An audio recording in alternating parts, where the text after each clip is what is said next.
지금부터 신학 플러스 주 토론회를 시작하겠습니다. 오늘 발표하실 분은 장로회 신학대학교 명예교수이신 윤철호 교수님께서 창발론적 인간 이해라는 주제로 논문을 발표해 주시겠습니다.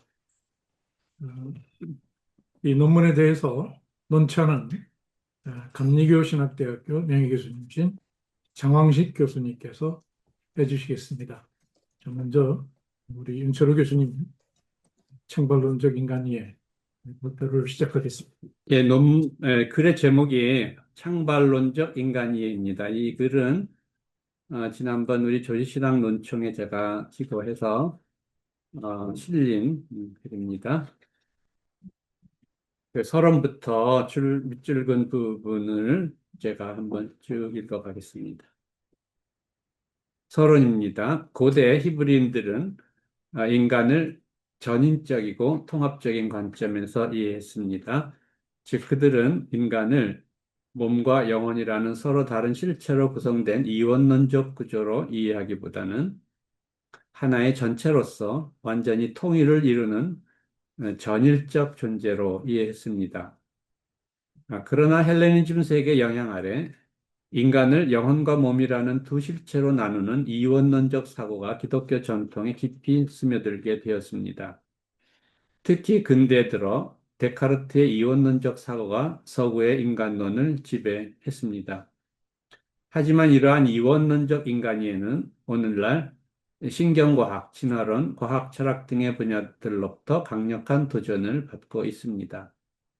오늘날 데카르트적 이원론과 정반대되는 대척점에 인간을 복잡한 자극 반응 메커니즘에 지나지 않은 것으로 이해하는 환원론적 물리주의가 있습니다. 환원론적 물리주의, 유물론의 입장을 지닌 과학자들과 철학자들은 비물리적인 의식이나 마음의 실제를 인정하는 인간 이해를 비과학적인 이원론으로 간주합니다. 오늘날의 신경과학과 AI 발전도 이원론적 인간 이해에 대한 불신을 강화합니다. 이 분야 연구자들은 의식 또는 마음이 물리적 토대로부터 생겨났음을 보여주고자 합니다. 그러나 데카르트적 이원론이나 환원론적 물리주의가 인간 이해를 위한 선택지의 전부는 아닙니다. 오늘날에는 또한 전통적 이원론과 환원론적 물리주의 둘 다를 넘어서는 창발론적 인간 이해가 제시되고 있습니다. 창발론적 인간 이해는 의식과 마음이 뇌와 몸으로부터 출현하지만 단순한 뇌와 몸의 부산물이 아니라 새로운 조직 수준의 인과적 실제로 작동한다고 주장하며 의식과 마음의 고유한 독자성과 자율성, 그리고 인과적 영향력을 확증합니다. 이원론적 인간론과 성서의 인간 이해에 대해서 살펴보겠습니다. 성서는 생기, 즉 하나님의 영, 느샤마가 몸, 흙에 불어넣어져서 생명, 네페시 하야가 되었다고 기록합니다. 여호와 하나님이 땅의 흙으로 사람을 지으시고 생기, 느샤마, 니시마 타임을 그 코에 불어넣으시니 사람이 생명, 네페시 하야가 되니라. 이 본문에서 생명은 헬레니즘 세계 고대 교회 이래 전통적으로 이해된 바와 같이 몸과 독립적으로 존재하는 불멸의 실제로서의 영혼이 아니라 몸으로부터 창발되고 생동화된 살아있는 존재 또는 전인격을 의미합니다. 인간의 영혼과 몸에 대한 기독교의 이해는 토마스 아퀴나스에 의해 수립됐습니다. 아퀴나스는 아리스토텔레스의 형상과 진료 이론을 따라 영혼을 몸, 진료의 형상으로 정의했습니다. 플라톤과 달리 아리스토텔레스에게 형상과 진료는 불가분의 관계에 있습니다. 즉, 형상은 진료가 있어야 그 진료의 형상이 될 수 있습니다. 마찬가지로 아퀴나스에게 영혼과 몸은 불가분의 관계에 있습니다. 그렇지만 다른 한편 아퀴나스는 플라톤과 아우구스티누스처럼 영혼의 일부가 몸의 죽음 이후에도 생존할 수 있다고 보았습니다. 하나님이 영혼에 비부패성을 부여하셨기 때문에 영혼은 본성적으로 썩지 않습니다. 따라서 몸이 해체된 이후에도 인간의 영혼은 몸 없이 부자연스럽고 부적절하지만 그 자신의 존재를 유지할 수 있다라고 그는 말했습니다. 근대에 들어 서구의 전통적인 이원론적 인간론을 더 강력하게 부활시킨 철학자는 데카르트였습니다. 그에 따르면 몸과 영혼은 각기 서로 다른 종류의 실체로 구성됩니다. 몸은 물질, 즉 연장된 실체인 반면 영혼은 형체가 없는 의식적 또는 사고적 실체로서 자아의 본질을 구성합니다. 데카르트는 몸의 죽음 이후에도 영혼은 생존하는 것으로 보았습니다. 나는 나의 몸과 참으로 구별되며 몸 없이 존재할 수 있는 것이 확실하다.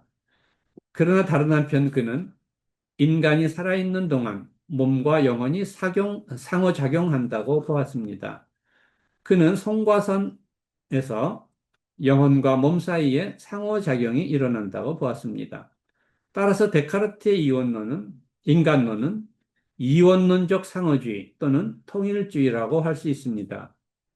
그러나 이러한 데카르트적 이원론의 견해는 어떻게 서로 다른 두 실체가 상호작용하는지를 설명하는 데 어려움이 있습니다.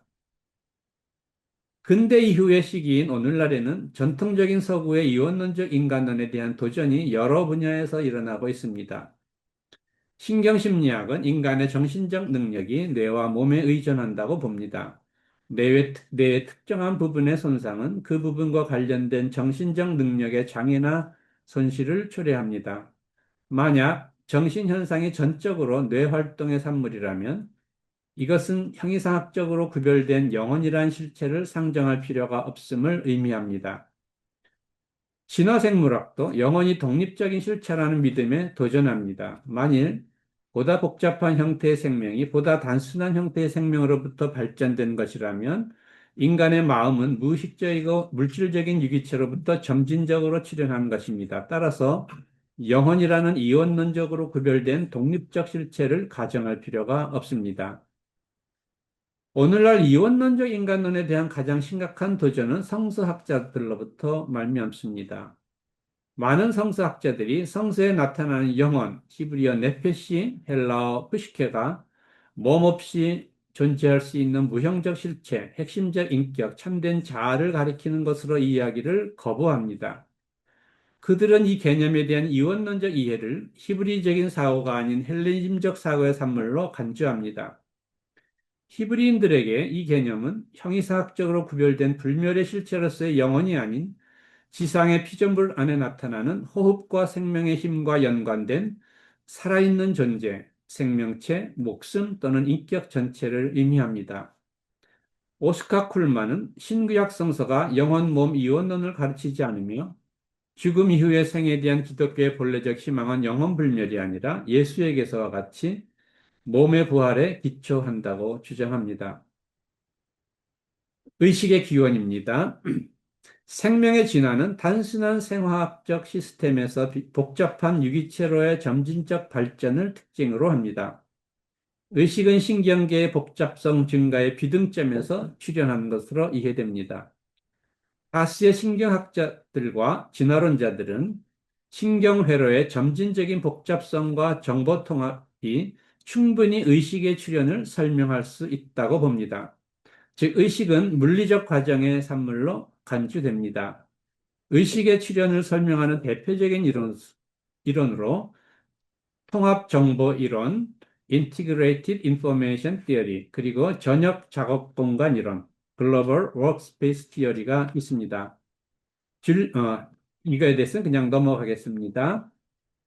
이 두 가지 이론은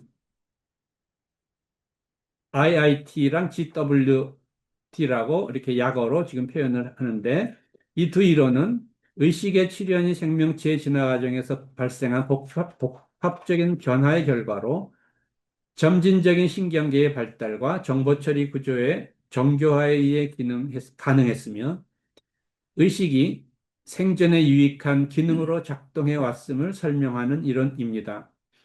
그러나 의식을 진화의 연속선상에서 이해하려는 이와 같은 접근들은 유력한 과학적 설명 방식이기는 하지만 아직 완전히 해명되지 않은 점들이 남아 있습니다. 뇌와 의식, 마음이 밀접하게 연관되어 있다는 사실이 곧 그 둘이 동일한 한 실제이거나 또는 의식이 뇌의 물리적 활동에 불과하다는 것을 의미하지는 않습니다. 우리가 뇌의 시냅스의 불꽃을 아무리 들여다보아도 생각을 볼 수는 없습니다. 의식 경험이 뇌에 의존한다는 사실은 신경과학에 의해 분명히 밝혀졌습니다. 그러나 의식은 관찰 가능한 뇌의 상태로 환원되지 않습니다. 인간의 지각, 사고, 감정은 뇌의 전기화학적 방전으로 다 설명될 수 없습니다. 경험과학은 의식 또는 마음의 상태를 관찰을 통해 설명할 수 없습니다. 의식의 주관적 성격이 단순한 물리적 과정으로 환원될 수 없다고 주장하며 의식의 출현을 기존 진화론적 설명만으로는 충분치 않다고 보는 오늘날의 철학자들로 토마스 네이글과 데이빗 차모스 같은 인물들이 있습니다. 차모스에 대해서만 말씀드립니다. 차모스는 뇌의 기능적 설명, 예를 들면 감각 정보 처리, 언어 생성 등과는 별개로 왜 그러한 처리 과정이 특정한 주관적 느낌, 이거를 퀄리아라고 하는데요. 이 주관적 느낌을 동반하는가에 대한 설명은 여전히 미해결 상태라고 봅니다. 그는 물리주의로는 퀄리아를 설명할 수 없다고 주장하며 이중양상 정보 이론, Dual Aspect Theory of Information을 제안합니다. 이 이론은 정보가 물리적 측면과 정신적 측면을 동시에 가진다고 보고 의식을 물리적 세계에 병행하는 근본적 실제로 설정합니다. 그는 의식이 단순한 정보 처리 결과가 아니라 기능적 설명으로는 충분히 포착되지 않는 독자적이고 근본적인 현상임을 강조합니다. 이제 창발적 진화와 마음 의식에 대해서 말씀드립니다. 진화 과정에서 구성 요소들의 단순한 합으로 환원되거나 예측될 수 없는 새로운 수준의 구조나 속성이 출현하는 현상을 창발, emergence라고 합니다. 창발 현상은 물리적, 생물학적, 심리적, 사회적, 문화적 수준 등 모든 현실의 수준에서 발견됩니다. 물리적 수준에서 구성 요소들, 입자, 원자, 분자의 상호작용을 통해 새로운 성질이 창발합니다. 예컨대 물 분자는 수소와 산소 각각의 성질과는 다른 액체 상태의 특성을 나타냅니다. 이는 물리화학적으로 설명 가능하지만 개별 요소로 환원되지는 않습니다. 생물학적 수준에서 무기질인 화학 구성물로부터 생명이 창발하는 현상은 환원주의 이론으로는 설명하기 어렵습니다. 세포의 자율성, 대사, 항상성, 생식 기능 등은 분자의 물리화학적 속성을 넘어선 생물학적 수준의 창발로 이해됩니다. 심리적 수준에서 신경세포들의 복잡한 연결망 속에서 인지, 감정, 기억, 의식과 같은 정신 현상이 창발합니다. 이는 단순한 신경 흥분이나 물질 교환으로 환원되지 않으며 특히 인간의 자아와 자유의지는 강한 창발로 간주되기도 합니다. 사회적 문화적 수준에서 개인들이 상호작용하며 형성하는 언어, 종교, 윤리, 법과 같은 문화적 구조는 사회 집단이라는 상위 수준에서 창발한 결과입니다. 이는 단순히 개인들의 심리 상태의 집합으로 환원될 수 없으며 사회적 인과성과 의미 체계의 독립성을 가집니다. 창발 유형에는 약한 창발과 강한 창발이 있습니다. 약한 창발은 하위 수준에서 이론적으로 설명 가능하지만 계산적으로는 예측 불가능한 성질의 창발입니다. 강한 창발은 하위 수준의 법칙들로는 원리적으로 설명할 수 없고 독립적 인과성을 갖는 성질의 창발을 의미합니다. 로저 스펠이나 마이클 폴라니 같은 창발론적 사상가들에 따르면 인간의식과 같은 새로운 정신적 특성은 단순한 신경활동의 총합이 아니라 하향 인과성을 가진 새로운 조직 수준을 나타냅니다. 스페리와 폴라니는 물질주의적 또는 기계론적 환원주의에 도전하는 비환원론적 창발론 관점을 제시했습니다. 이 관점에 따르면 마음은 뇌의 작용에서 출현하지만 뇌의 물리적 과정으로 환원될 수 없습니다. 스페리는 창발적 상호작용주의, emergent interactionism이라는 이론을 발전시켰습니다. 이 이론에 따르면 마음은 신경활동으로부터 출현하지만 기저의 물리적 과정으로 환원되지 않는 하향적 인과적 힘을 가집니다. 창발한 마음 상태는 뇌의 물리적 과정에 영향을 줄 수 있습니다. 예를 들면 의도가 신경 발화를 유발합니다. 마음 상태는 인과력이 없는 부수 현상이 아니라 고유한 인과적 효능을 갖습니다. 폴라니는 계층적 존재론을 주장했는데 이에 따르면 실제는 계층적으로 구성되어 있으며 상위 수준, 예를 들면 의식이나 언어는 하위 수준, 예를 들면 생물학, 화학에서 출현하지만 각 수준은 고유한 원리로 지배됩니다. 상위 수준은 그 작용을 위해 바로 아래 단계의 수준을 지배하는 원리들에 의존하지만 그 원리들에 의해 결정되지는 않습니다. 마음은 의미를 지닌 중심으로 창발적 통합을 통해 생겨나지만 생물학으로 환원되지 않으며 고유한 자율성과 목적성을 지닙니다. 생명은 물리학과 화학을 초월한다. 생물학은 물리학과 화학의 법칙에 의존하지만 그 법칙들로 환원될 수는 없다라는 것입니다. 창발적 의식은 단순한 부수 현상이 아니라 뇌과정과 몸의 행동에 인과적 영향을 미치는 실제입니다. 창발적 의식은 생물학적 진화의 산물일 뿐만 아니라 문화적 진화의 산물이기도 합니다. 언어, 예술, 종교, 과학과 같은 상징 체계를 통해 인간은 의식 자체를 형성하는 의미의 층위를 만들어 왔습니다. 다시 말하면 인간은 말이나 그림, 종교적 상징, 수학과 같은 상징 체계를 통해 단순히 생각하는 존재가 아니라 의미를 부여하고 이해하는 깊이 있는 의식을 갖게 되었습니다. 요약하면 창발적 진화의 관점에서 인간의 마음과 의식은 단순한 신경 활동을 넘어 복잡한 정보 처리, 자기인식, 사회적 상호작용, 그리고 상징 언어와 문화의 발달이 상호작용하며 새로운 수준의 질적 특성으로 출현한 다층적 창발 현상입니다. 예, 비환원적 물리주의에 대해서 말씀드립니다. 비환원적 물리주의, Non-Reductive Physicalism은 물리주의적 입장을 유지하면서도 정신현상의 고유성을 인정하는 이론으로 정신현상이 뇌의 물리적 상태에 기반을 두되 물리적 속성으로 환원되지 않고 독자적 고유의 속성을 갖는다고 봅니다. 따라서 정신적 속성은 물리적 속성에 의존하지만 독립적인 표현과 설명이 가능한 창발적 속성으로 간주됩니다. 비환원적 물리자들은 심리 상태가 단지 물리적 결과물에 머무르지 않고 반대로 물리적 상태에 영향을 미칠 수 있다는 하향식 인과성을 주장합니다. 한 실험에 따르면 런던 택시 기사를 대상으로 한 뇌 스캔을 한 결과 택시 기사의 후위 해마가 택시를 운전하지 않은 대중보다 훨씬히 큰 것으로 나타났습니다. 이것은 인지적 행동이 뇌 구조에 변화를 일으킬 수 있음을 보여줍니다. 하향식 인과율의 예라고 할 수 있습니다. 머피는 인간이 물리적 실제로 구성되어 있으며 영혼과 같은 비물질적 실체는 존재하지 않는다고 주장합니다. 그녀에 따르면 인간의 의식, 사회적 상호작용, 도덕적 이성, 하나님과의 관계성을 위한 노력은 뇌가 극도로 복잡화된 결과로 생겨납니다. 의식은 전체 신경만의 패턴과 상호작용에서 창발하는데 이 의식은 단순한 신경세포의 작용으로 설명될 수 없습니다. 도덕적 판단, 자기성찰과 같은 고차원적 정신기능은 신경생리학적 구성 요소만으로 완전히 설명될 수 없습니다. 창발된 의식은 물리적 기반 위에 서 있지만 자율적인 정신 수준의 실제로서 하위신경 구조의 하향식 인과성을 발휘할 수 있습니다. 이와 같은 머피의 비환원론적 물리주의는 강한 창발을 전제합니다. 그러나 그녀는 의식과 마음의 자율성과 인과성을 보존하면서도 물리적 실제에 대한 일관적 설명을 유지하고자 합니다. 다시 말하면 그녀는 물리주의를 고수하고 있습니다.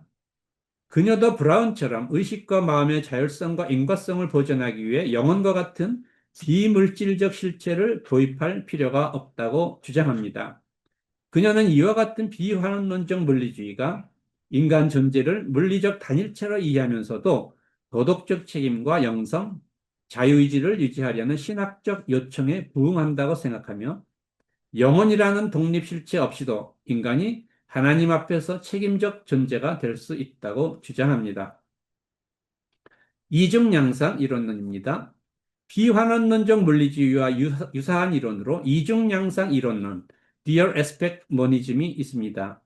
이중양상 이론론은 정신적인 것과 물리적인 것, 마음과 육체를 하나의 근본적 실제의 두 가지 양상으로 보는 이론입니다. 이 이론은 정신적인 것과 물리적인 것을 마치 동전의 양면과 같이 하나의 동일한 실제에 대한 상호보완적 관점으로 이해합니다. 이중양상 이론론자들은 특히 정신이 물리적으로 완전히 설명 가능하다는 환원론적 주장을 거부합니다. 그들은 정신이 물리적 설명으로 환원될 수 없다고 주장합니다. 이 점에서 그들은 비환원론적 물리주의와 유사합니다.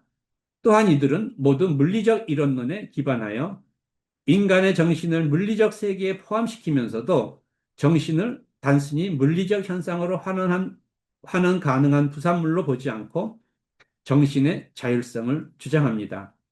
그러나 이 두 입장 사이에는 몇 가지 차이가 존재합니다. 이중양상 이론론은 중립적 실제가 정신과 물질로 나타난다는 형이상학적 입장을 취하는 반면 비환원론적 물리주의는 인간은 전적으로 물리적 존재라는 과학적 물리주의 입장을 취합니다.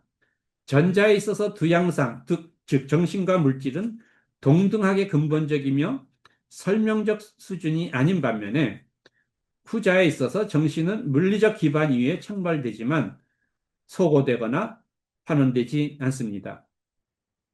이중양상 이론은 정신과 물질 사이의 인과적 상호작용 같은 것을 필요로 하지 않습니다. 왜냐하면 양쪽 모두 동일한 근원, 리얼 서브스트라툼에서 비롯된 것이므로 한쪽이 다른 쪽을 인과적으로 움직인다라고 말할 필요가 없기 때문입니다. 대신 양자는 동시적으로 발생하고 서로 상관적입니다. 이중양상 이론론에서 정신적 양상과 물리적 양상은 서로 독립적으로 인과작용을 하지는 않지만 같은 사건의 두 표현이기 때문에 동시에 변화하고 상호 의존적입니다. 비환원론적 물리주의와 이중양상 이론론은 모두 기독교 인간회에 어느 정도 기여할 수 있다고 보여집니다. 폴킹원에 따르면 이 두 이론은 인간을 영적 물리적 통합체로 이해하고 실체적 영혼 개념 없이도 인간의 고유성을 유지할 수 있게 해줍니다. 폴킹원은 물리주의를 수용하되 인간 존재가 단순히 원자와 분자로 환원되지 않으며 복잡한 자기 조직화된 정보 구조로서의 창발성을 갖는다고 봅니다. 다시 말하면 그는 신경과학이 제공하는 실증적 데이터의 가치를 인정하면서도 인간의 고유성은 단순한 뇌 활동으로 환원될 수 없다고 봅니다. 그는 의식은 단순한 뉴런의 활동이 아니라 정보 통합과 의미 해석을 가능하게 하는 창발적 수준의 작용임을 강조합니다. 그는 이러한 견해가 성서가 말하는 인간의 전인격성, 네페시 하야와 일치하며 육체와 정신이 분리된 실체가 아닌 통합된 존재라는 성서적 인간 이해를 지지한다고 주장합니다. 이제 창발론적 이론론에 대해서 말씀드립니다. 필립 클레이턴은 비환원적 물리주의가 불안정한 개념이다라고 말합니다. 이 개념에서 관건은 모든 인과성이 물리적인 것인가 아닌가 하는 것입니다. 즉, 모든 인과성이 물리적이라고 하면 환원론적 물리주의가 되고 그렇지 않다고 하면 물리주의가 아닌 것이 된다는 것입니다. 클레이턴은 또한 정신적 속성과 물리적 속성이 한 물질의 서로 다른 측면이기 때문에 인과적으로 상호작용할 수 없다고 주장하는 이중양상 이론론과 달리 그 둘, 마음과 몸 사이에 상향식 인과성과 하향식 인과성이 모두 작용한다고 봅니다. 클레이턴은 창발론을 우주적 진화가 반복적으로 예측 불가능하고 환원 불가능한 새로운 출현을 포함한다는 이론으로 정의합니다. 창발적 속성은 하위 체계로부터 생겨나지만 그 하위 체계로 환원되지 않는 속성입니다. 창발은 그 이상이지만 전적으로 다른 것은 아닌 것에 관한 것입니다. 창발론은 한편으로 모든 체계가 물리적 체계를 구성하는 부분들에 의해 설명되어야 한다는 주장하는 물리주의와 다른 한편으로 물리적 인과성과 존재론적으로 질적으로 다른 종류의 존재나 힘이 인간의 몸과 그 외의 다른 물리적 체계에 하향식 영향력을 발휘한다고 주장하는 이원론 사이에 창발론이 있습니다. 창발론에 있어서 세포는 분자들의, 장기 조직은 세포들의, 마음은 뇌의 신경체제에 의존합니다. 그러나 세계는 다양한 수준에서 되풀이되어 출현하는 새로움과 비환원성의 패턴을 보여줍니다. 창발은 우주 안에서 일어나는 다양한 수준의 진화를 연결하는, 따라서 세계를 아는 다양한 과학적 방식들을 연결하는 반복적 패턴입니다. 클레이턴은 창발의 성격을 규정하는 가장 중요한 특징을 하향식 인과성에서 발견합니다. 하향식 인과성이란 전체가 부분에 대하여 비참가적, 능동적 인과적 영향력을 행사하는 과정입니다. 클레이턴에게 창발론은 이론론의 한 형태입니다. 자연 세계를 관통하는 다원적인 창발의 사례들이 가족 유사성에 의해 함께 묶여질 수 있다면 이론론은 지지됩니다. 이러한 창발론적 다원주의는 한편으로 모든 창발적 존재를 보다 낮은 차원의 근본적 입자들의 집합체로 간주하는 존재론적 원자주의와 구별되며, 다른 한편으로 다양한 창발적 차원들 가운데 마음의 차원에만 특권적 지위를 부여하는 이원론과도 구별됩니다. 이제 클레이턴의 생각을 조금 더 더듬어 봅니다. 먼저 뇌와 마음, 의식에 관한 것입니다. 클레이턴에 따르면 자연 세계 안에 두 가지 창발 패턴이 두드러지게 나타납니다. 첫째는 무생물로부터 생명의 창발이고, 둘째는 반성적 자기인식 능력의 창발입니다. 클레이턴은 마음, 의식을 단지 속성만이 아니라 실제로 봅니다. 로저 스페리를 따라 클레이턴은 마음을 뇌 전체의 창발적 속성으로 이해합니다. 즉, 뇌가 단일한 통합적 체계로 이해될 때만 마음의 본성이 적절하게 설명될 수 있습니다. 창발은 체계의 복잡성의 정도에 달려 있습니다. 의식은 중앙신경체제의 복잡성에 심대하게 의존함에도 불구하고 이들은 결코 동등한 것이 아닙니다.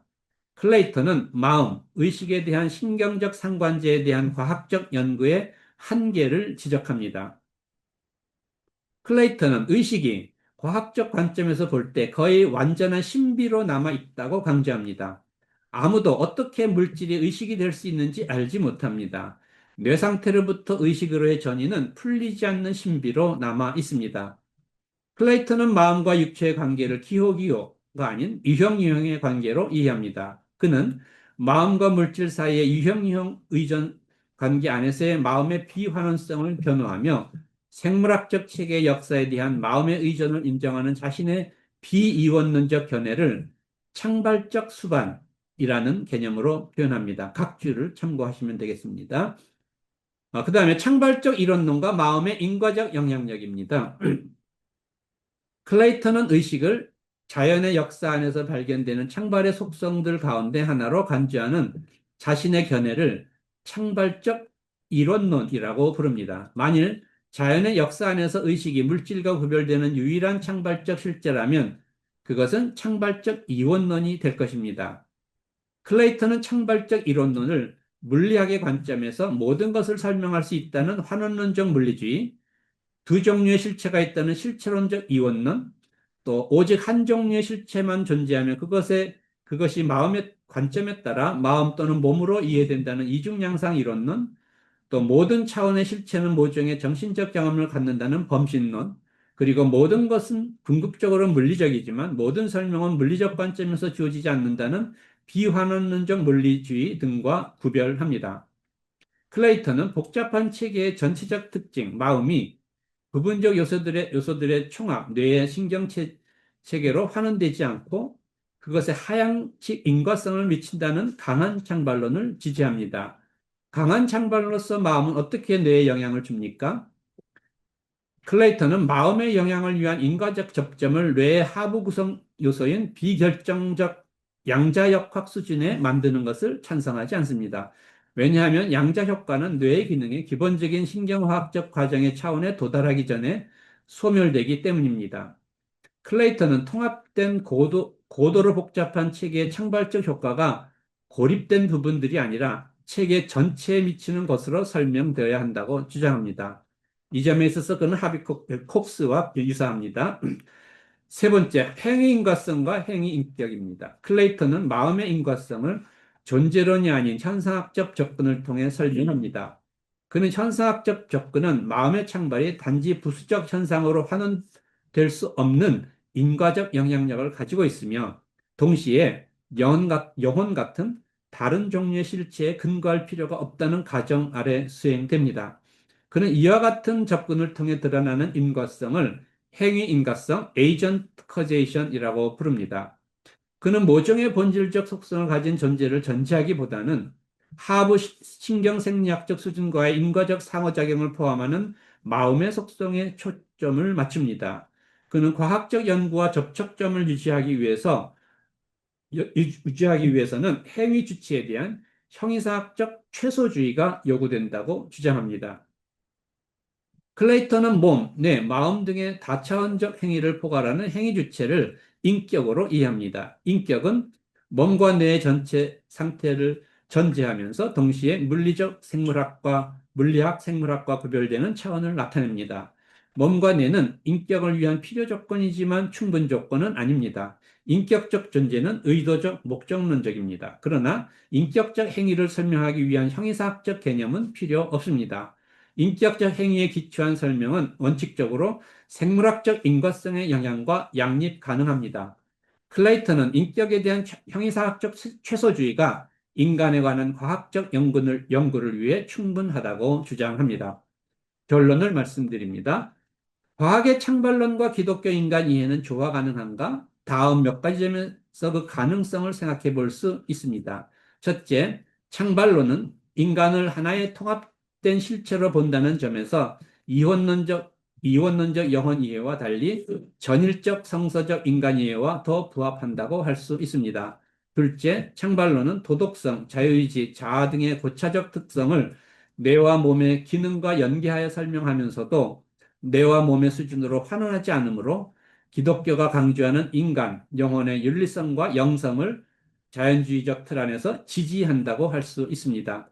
셋째, 창발론은 인간의식의 진화 과정에서 종교성, 영성, 초월성이 창발했음을 인정합니다. 클레이턴은 창발적 진화는 하나님의 창조 목적이 자연의 역사 속에서 실현되는 방식이며 인간의 형상성은 그 창발의 정점이라고 봅니다. 이와 같은 창발론적 인간 이해는 성서의 인간 이해와 충돌할 이유가 없습니다. 넷째, 머피와 홀킹헌 등은 창발론적 인간 이해가 몸의 부활이라는 기독교 종말론과 조화될 수 있다고 주장합니다.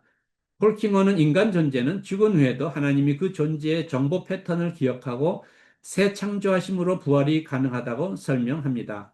즉, 인간은 인격적 정보 패턴으로 하나님의 기억 속에 보존되며 새로운 창조로 재현될 수 있다는 것입니다. 그렇다면 창발적 진화 과정에서 하나님은 어떻게 일하십니까? 이에 대해서는 몇 가지 가능한 설명 방식이 있습니다. 첫째는 하나님이 창조 세계 안에 내재적으로 역사하신다는 것입니다. 자연은 하나님이 창조하신 창조 세계에 부여하신 자기 조직화의 능력으로 말미암아 스스로 새로운 창발적 질서를 만들어낼 수 있습니다. 창발은 그 자체로 하나님의 지속적 창조 활동입니다. 하나님은 창조 세계에 열린 가능성의 구조를 부여하시고 그 가능성이 역사 속에서 실현되도록 하신다라는 것입니다. 둘째는 하나님이 자연의 불확정성 안에서 역사하신다는 것입니다. 즉, 하나님은 양자세계와 혼동계의 불확정성을 통해 물리법칙을 파괴하지 않으면서도 자연 안에 목적적 개입이 가능합니다. 창발은 하나님이 자연의 열린 구조 안에서 역사하시는 방식이며 이는 섭리와 자유와 조화를 이룹니다. 셋째는 하나님이 자유 안에서 인도하신다는 것입니다. 하나님은 세계에 강제적으로 개입하지 않고 사랑으로 유도하시는 분입니다. 창발은 세계가 하나님의 부르심에 자유롭게 응답하는 과정이며 창발의 개방성과 방향성 속에 하나님의 초월적 목적이 반영됩니다. 넷째는 창발적 진화가 성령의 사역을 통해 일어난다는 것입니다. 성령은 창조 세계의 생명과 창조성의 근원으로 자연 안에서 새로운 질서와 생명을 창출하는 동력으로 작용하며 진화의 전 과정을 미래지향적 창조로 이끕니다. 이와 같은 네 가지 설명은 상호 배타적이 아니라 보완적인 관계에 있습니다. 이러한 설명 방식들을 통해 우리는 하나님께서 창발적 진화 과정 안에 역사하시는 것으로 이해할 수 있겠습니다. 창발은 단지 우연의 산물이 아니라 하나님이 부여하신 자유와 질서 속에서 나타나는 목적적 창조 행위로 이해될 수 있습니다. 마지막으로 우리는 몸으로부터 창발된 마음의 실제를 어떻게 이해해야 합니까?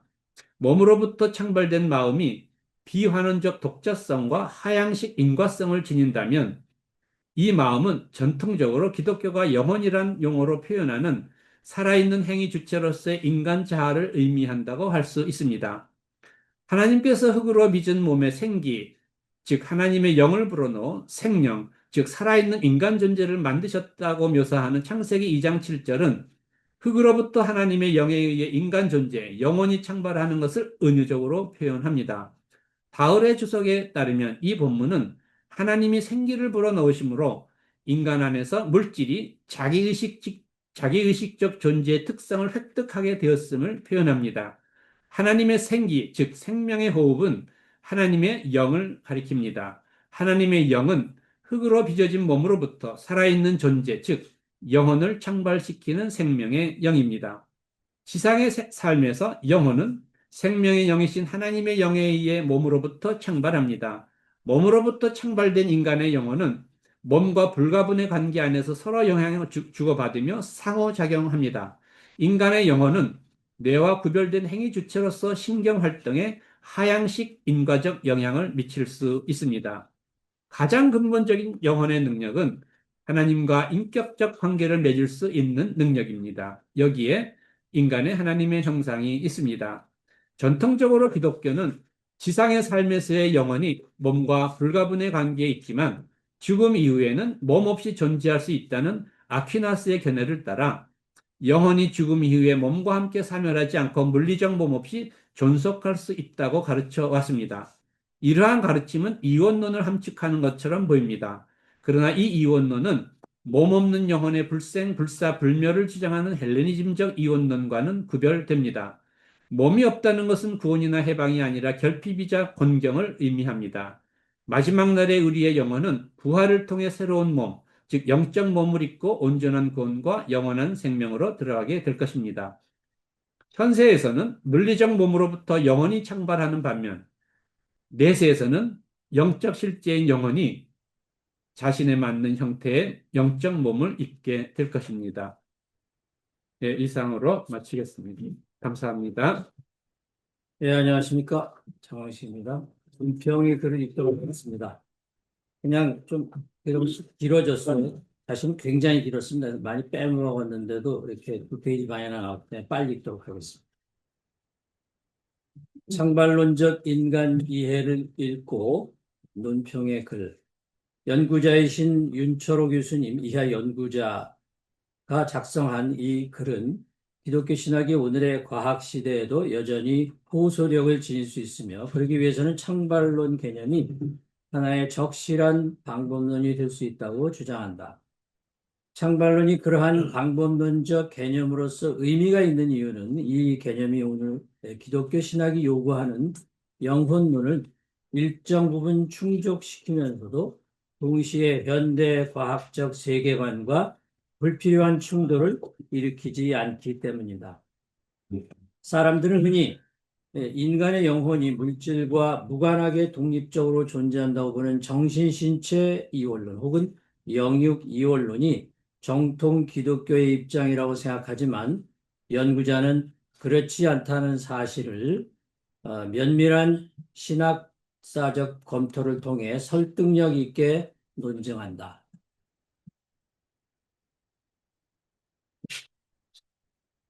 이 글은 기독교 영혼론의 흐름을 꼼꼼히 추적하면서 왜 오늘의 기독교가 현대 과학적 세계관에 맞추어 오히려 신체와 정신이 불가분리적이라고 하는 탈이원론적인 관점을 받아들일 필요가 있는지 잘 보여줍니다. 연구자에 따르면 창발론은 정신이 신체에서 비롯된다는 것을 인정하면서도 그 정신이 단순히 물리적 현상의 부산물이 아니라는 점을 분명하게 보여주려는 이론입니다.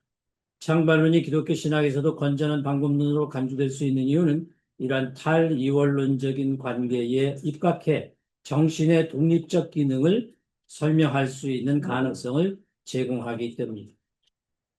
창발론의 신학적 버전이 강조하는 핵심적 주장의 하나가 바로 하향적 인과성 이론인데, 이 이론에 따르면 정신 혹은 영혼은 비록 물리에서 창발하더라도 그 정신은 단지 수동적 부산물이 아니라 물리적 과정에 일정한 영향력을 행사하는 상위 존재로 이해됩니다.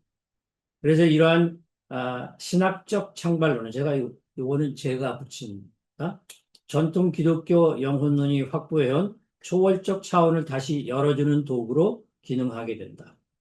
이러한 점에서 연구자의 논문은 여전히 죽음 이후의 삶을 신앙의 중심축으로 삼고 있는 많은 현대 기독교인들에게 과학시대에도 영생이 어떻게 가능한지를 재해석해 주면서 신학적 도움을 선사하고 있다.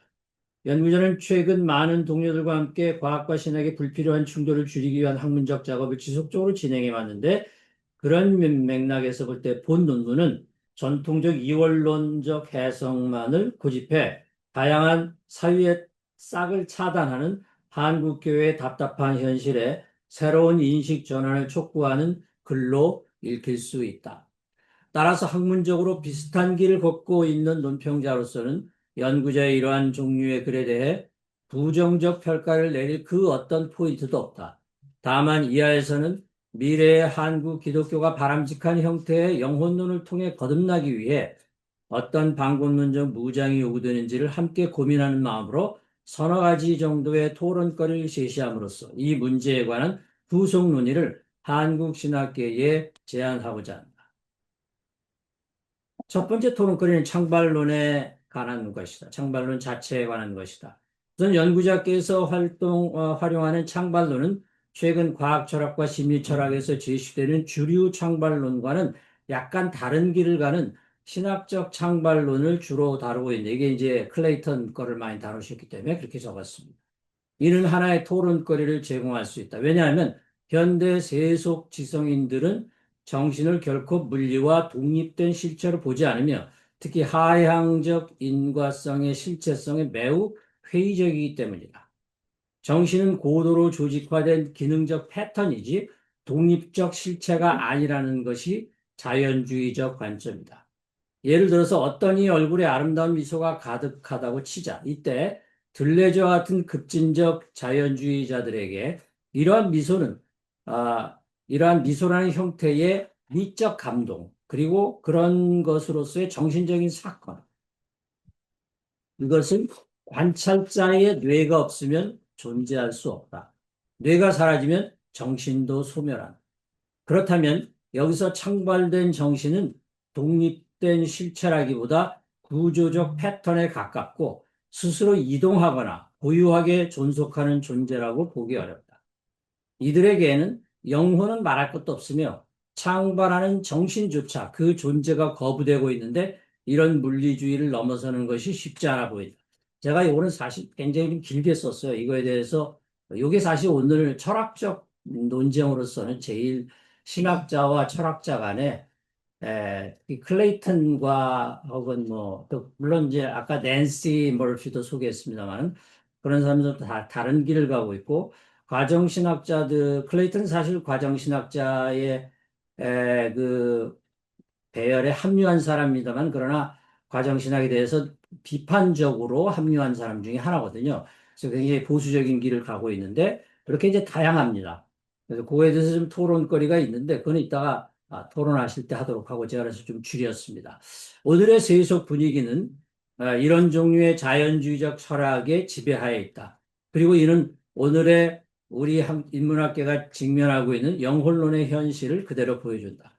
더 나아가 한국 신학도들이 당면한 과제가 무엇인지도 드러낸다. 여전히 한국교회 중심부의 신자들은 실체적 영혼과 죽음 이후의 영생을 신앙의 기초로 삼지만, 교회 밖의 세속적 청년층 혹은 자연주의적 세계관에 물든 지성인들에게는 영혼의 지속에 대한 이론은 더 이상 큰 매력을 주지 못할 수 있기 때문이다. 새로운 기독교를 모색하는 신학도들은 이 점을 진지하게 고려하면서 새로운 신학적 전략을 구성할 필요가 있으며, 이것이 한국 신학도가 다루어야 할 첫 번째 토론거리다. 말하자면 우리의 과제는 오늘의 세속 지성인들의 생각을 지배하는 급진자연주의, 즉 모든 것은 우발적으로 생성되고 사라진다는 철학적 관점에 일정 정도 공명하면서도 동시에 삶의 의미를 하나님과의 관계 속에서 재발견하는 새로운 기독교적 인간과 영혼관을 구축하는 것이다.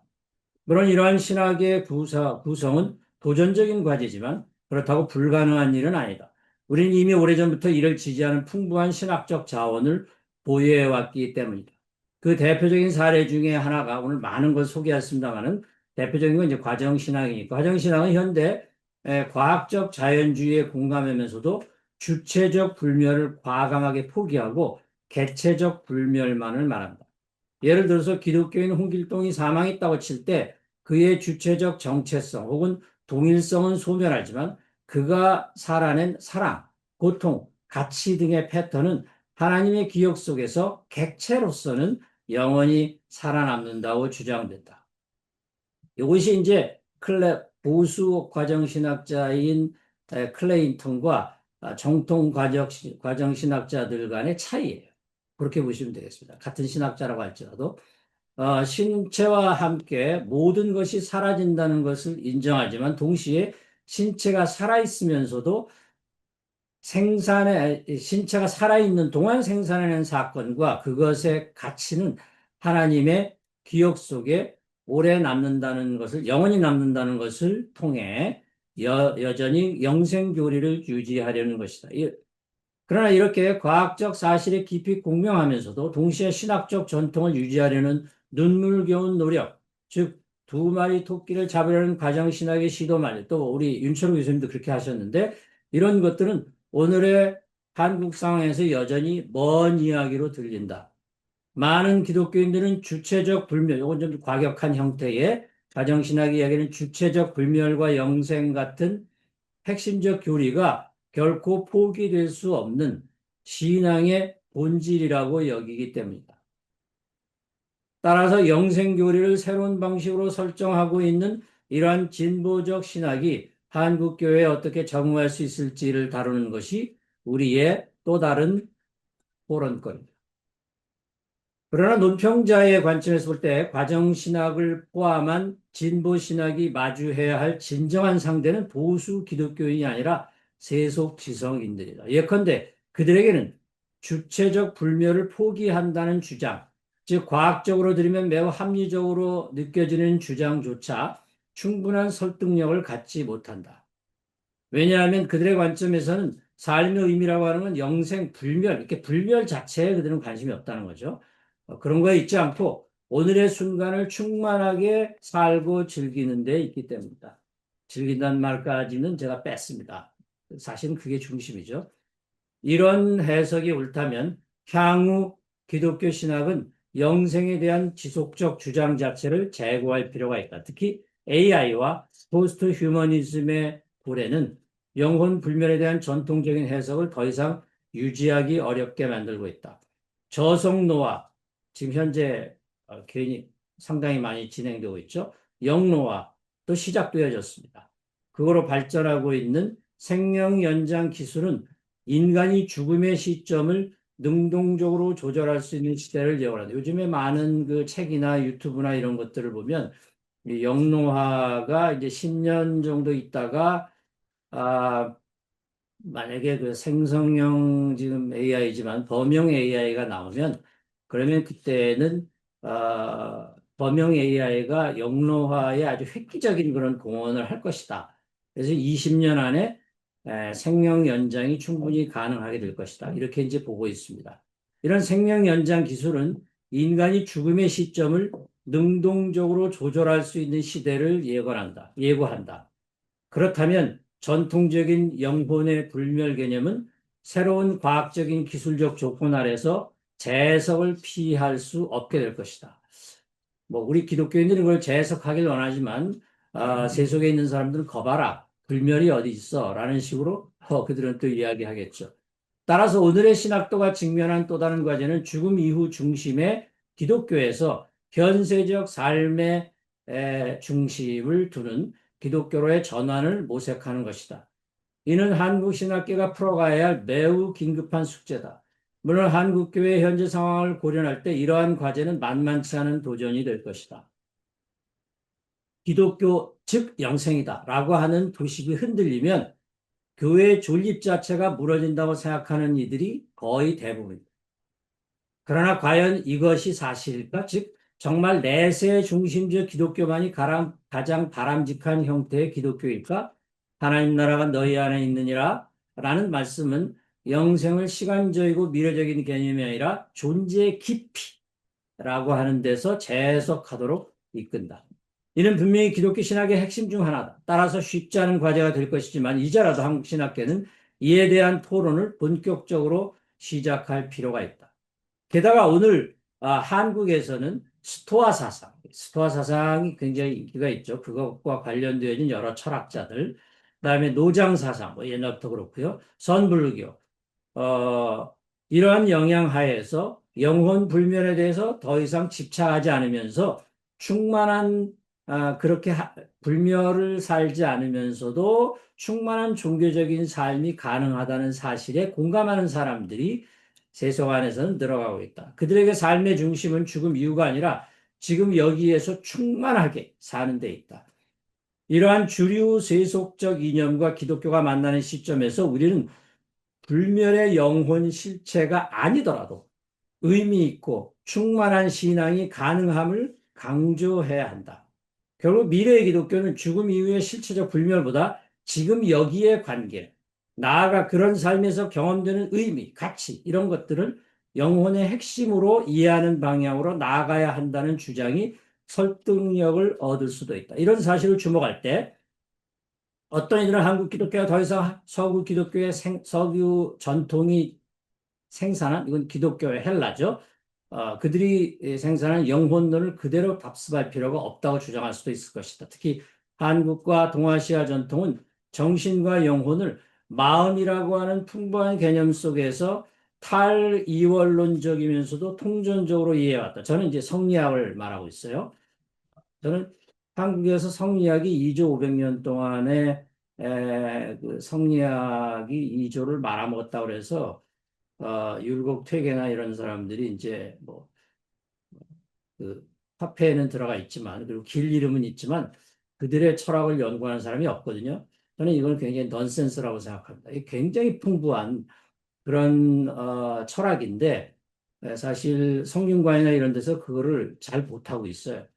그래서 신학자들이 도리어 그거를 대신해주고 있는데 저도 그 중에 한 편을 들고 싶은데 이런 탈이원론적이면서 마음을 가지고 죽음 그리고 삶 이런 거에 대해서 이야기할 수 있는 아주 탁월한 이론이 도리어 대한민국의 성리학에 있다는 것에 대해서 우리는 굉장히 자부심을 가져야 되지 않나 그런 생각을 가지고 있습니다. 따라서 오늘의 신학도는 이러한 흐름을 수용하여 영혼을 지금 여기에서 하나님과 세계 앞에 책임 있게 살아가는 생명의 깊이로 재정의해야 할 시점에 와 있다.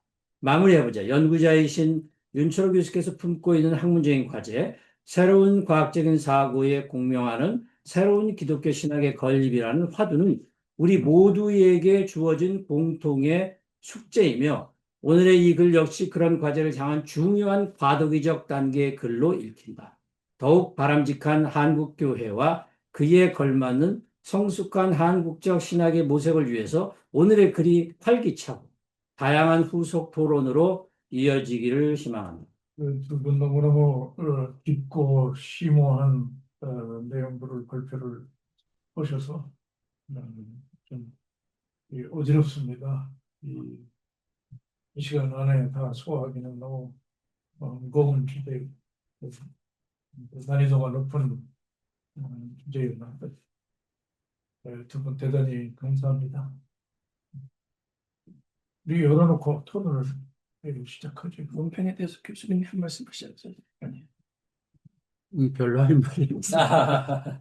제가 저 창발론에 대해서 이렇게 너무 세속주의적인 견해만 이렇게 이야기해서 그러니까 이렇게 제가 비판하면서 제 마음이 무거웠어요. 왜냐하면 저는 세속주의자가 아니거든요. 솔직히 얘기하면 저도 신학자. 그래서 윤 교수님하고 똑같은 길을 가고 있는데 근데 이제 안타깝게도 이런 창발론에 대해서 이 자연주의자들, 제가 이 자연주의에 대해서 관심 있어 이제 들려지를 공부하다 보니까 이런 사람들 공감을 안 해요. 넌센스라고 얘기하거든요. 그러니까 그게 참 답답해요. 그래서 이제 윤철호 교수님이 저렇게 하시는 거에서 저도 이제 공감하고 저는 이제 과정 철학을 하는 사람이니까 사실은 이런 그 클레이튼이나 혹은 과정 철학자들이 하는 정신에 대한 중요한 강조를 계속해서 해오고 있는데 그럼에도 불구하고 이들하고 싸우는데 되게 버겁습니다. 그래서 그런 거를 제가 느끼면서 이런 사람들에게 우리가 어떻게 이 창발론을 잘 이야기해야 될까요? 저는 이제 과정신학적으로는 접근할 수 있어요. 근데 방금 여기서 얘기한 클레이튼 방식으로는 제가 아, 클레이튼을 어떻게 보면 이제 과정신학의 계열에 참여한 사람이지 과정신학자는 아니에요. 클레어먼트에서 가르치면서도 그 존카 포지션과 이제 같이 연결된 포지션에 왔음에도 과정신학에 대해서 이렇게 이제 약간 보수적인 입장에서 이렇게 비판하는 이유가 있는데 과정신학자는 그렇게 할 수 이유가 있거든요. 왜냐하면 이런 들레즈 같은 사람들을 생각하면서 그래서 그런 거에 대해서 생각하면서 썼기 때문에 에, 윤 교수님이 하신 거에 대해서 이렇게 잘 쓰셨는데 제가 너무 이렇게 한쪽 방향 것만 가지고 들어온 거에 대해서 조금 제가 과도하게 지금 기독교 신학이 가지고 있는 좋은 시도를 나도 그렇게 하고 있으면서 너무 비판부터 하고 들어가는 건 아니냐라고 하는 것 때문에 제가 참 굉장히 불편한 생각이 있습니다. 네. 과정신학도 뭐 제가 잘은 모르는데, 이른바 이제 modify process theologian들이 있잖아요. 그래서 그 중에 보면 이제 좀보다 좀 더 전통적인 기독교 전통과의 좀그 대화를 좀 더 중요시하는 사람들이 있고, 근데 이제 그 중에 메저리 수학기 같은 여성학자가 있는데 그 수학기는 그 화이트헤드의 이 객체적 불명성, 이모탈리티, 오브젝티브 이모탈리티를 이제 꼭 그렇게 오브젝티브 이모탈리티만으로 이해할 필요는 없고 그 화이트헤드의 충실한 방식으로 그거를 서브젝티브 이모탈리티로 재해석하거든요. 근데 그거 읽어보면 굉장히 설득력이 있어요. 그러니까 어, 화이트헤드의 사고를 꼭 그렇게 뭐 객체적이라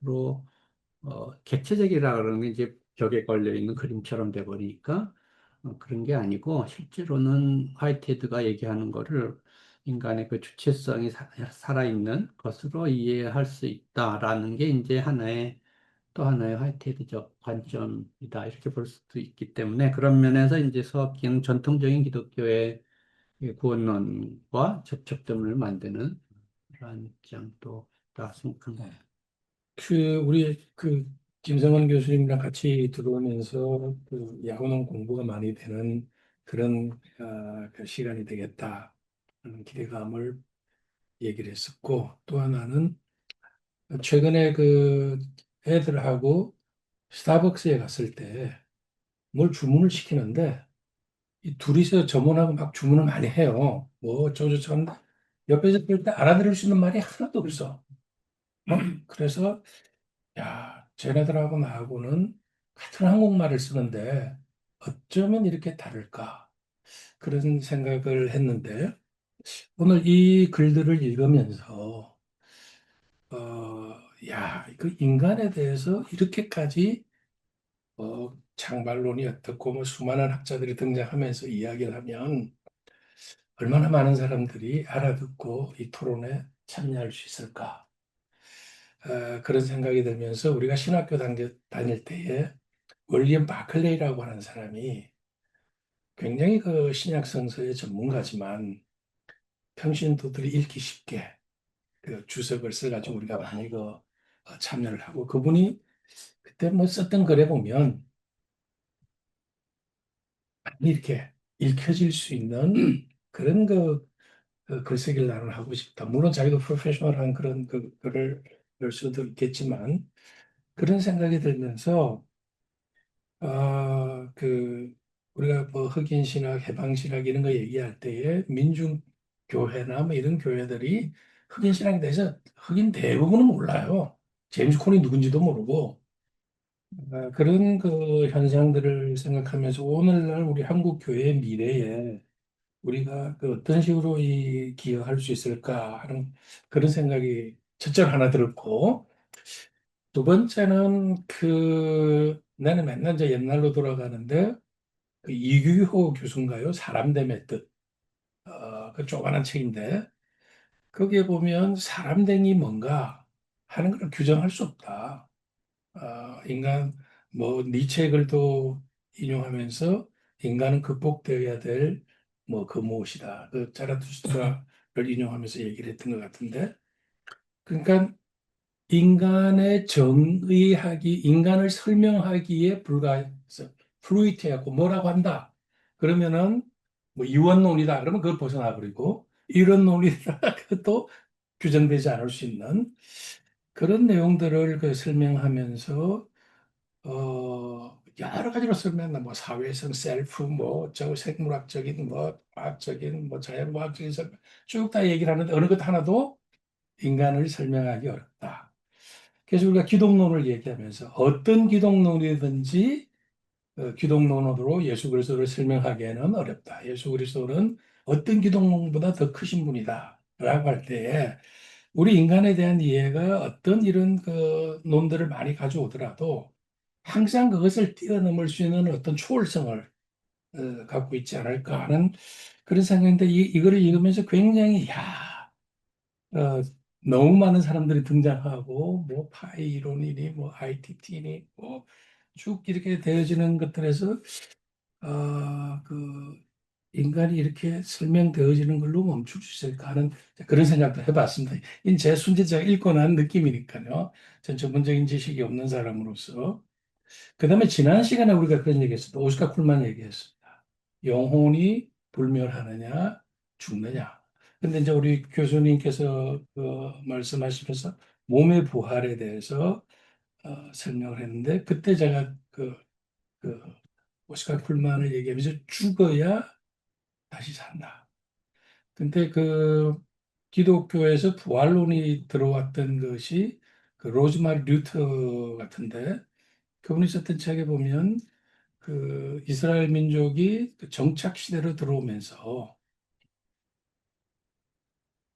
추수를 하고 난 다음에 곡식을 심으면서 다시 싹이 나는 파른 이걸 보면서 한 번 죽는 걸로 끝나지 않고 영원히 계속 부활하는 거 아니냐 하는 그런 게 들어왔다라고 하는 내용을 읽었던 것 같은데 여기도 나오는데 내가 죽으면은 내 자식이 있으니까 그 다음에 그 여기 내가 했던 행동, 내가 했던 이런 사람들이 다른 사람들의 기억이나 자식들을 통해서 계속 내려간다고 한다면 그것이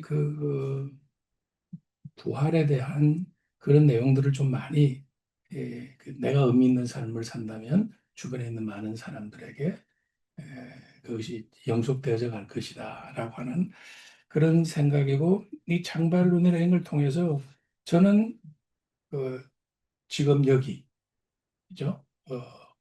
지금 여기의 삶을 기독교가 풍성하게 한다. 심지어 종말론까지도 종말론의 중요한 목적은 미래 사후 세계보다는 오늘 심판을 두려워하면서 오늘 우리의 삶을 돌아보게 하는 것 아니냐라고 하는 이제 그런 그 생각을 합니다. 그래서 이 내용을 갖고 굉장히 많은 새로운 내용들을 배웠는데 세속 과학자들이 관심이 없다라고 이야기를 하는데 이것이 어떻게 관심 없는 사람들에게 관심을 불러일으키도록 우리가 끌고 가야 되는가 하는 무언에 대해서 관심이 없는 사람들에게 무언을 준다 그러면은 틀리는 거가 안 된다 그랬거든요.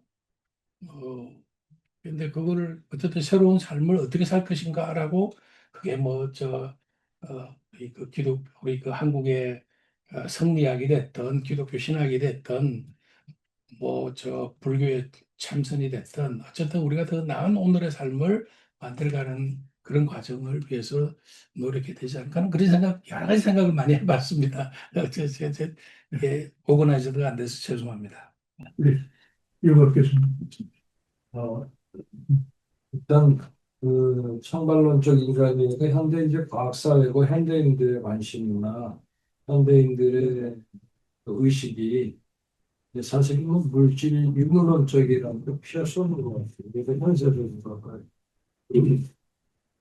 장 교수님께서 말씀하셨지만은 이제 그런 관점에서 전통적인 어떤 신학적 인간관을 어떻게 이해할 것인지 어떻게 설명할 수 있을지 현대인들에게도 어필할 수 있고 받아들여질 수 있는 근데 그런 새로운 인간 이해를 이 추구해가는 것이 굉장히 필요하고 중요하다고 보고 또 그런 분야의 연구가 굉장히 많이 되어 있는 것 같아요. 보니까 이 과학에 해박한 철학자들이나 신학자들 혹은 또 반대로 신학적이고 과학적인 관심을 가지고 있는 그런 과학자들 사이에서 이루어졌던 그뭐 성찰이나 토론 같은 것들이 많이 있었던 것 같고 그런 것들을 잘 정리해 주셨습니다.